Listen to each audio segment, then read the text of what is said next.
আসসালামু আলাইকুম। আজকে আমরা লস ক্যালকুলেটর অপশনটি দেখব, যে অপশনটি মূলত কিভাবে কাজ করে। তো লস ক্যালকুলেটর এটা হচ্ছে আমার অ্যাপার্টমেন্ট বা বিল্ডিং যাই হোক না, বা কোনো একটি ইউনিট যদি ফাঁকা থাকে, সেক্ষেত্রে আপনার প্রতিদিন এই ইউনিটের জন্য আপনার কত টাকা লস হচ্ছে সেটার এটি ক্যালকুলেশন রাখবে।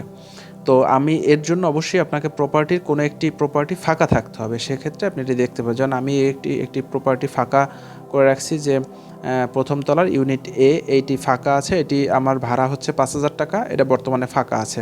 এখন যদি আমরা লস ক্যালকুলেটরে যাই, দেখুন আমার ১৬১ টাকা একদিনের জন্য লস হয়। যদি আমার এই ইউনিটটি যদি প্রতি একদিন ফাঁকা থাকে, সেক্ষেত্রে আপনার ১৬১ টাকা আপনার লস হবে। এটা যখন আমরা একটি ইউনিট ফাঁকা আছে এবং একদিন ফাঁকা আছে, এই জন্য আমরা যদি এখানে ডেটটা একটু পিছাইয়া দেই, যে আমরা যে এই মাসের ১২ তারিখ থেকে ফাঁকা, বা আমরা যদি ১ তারিখ দেই যে আমরা এই ১৬ দিন ফাঁকা ছিল, সেক্ষেত্রে আমরা সেভ দিলাম।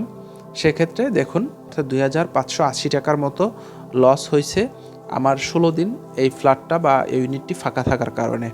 মূলত লস ক্যালকুলেটর হচ্ছে এভাবেই কাজ করে, যে আপনার প্রপার্টি যতদিন ফাঁকা থাকবে এবং যতগুলো প্রপার্টি ফাঁকা থাকবে, এই প্রপার্টিগুলো যদি ভাড়া থাকতো, তাহলে আপনার কত টাকা লাভ হতো এবং ফাঁকা থাকার কারণে কত টাকা লস হলো, এটাই দেখার জন্য আর কি। তো আশা করি বুঝতে পেরেছেন। ধন্যবাদ ভিডিওটি দেখার জন্য।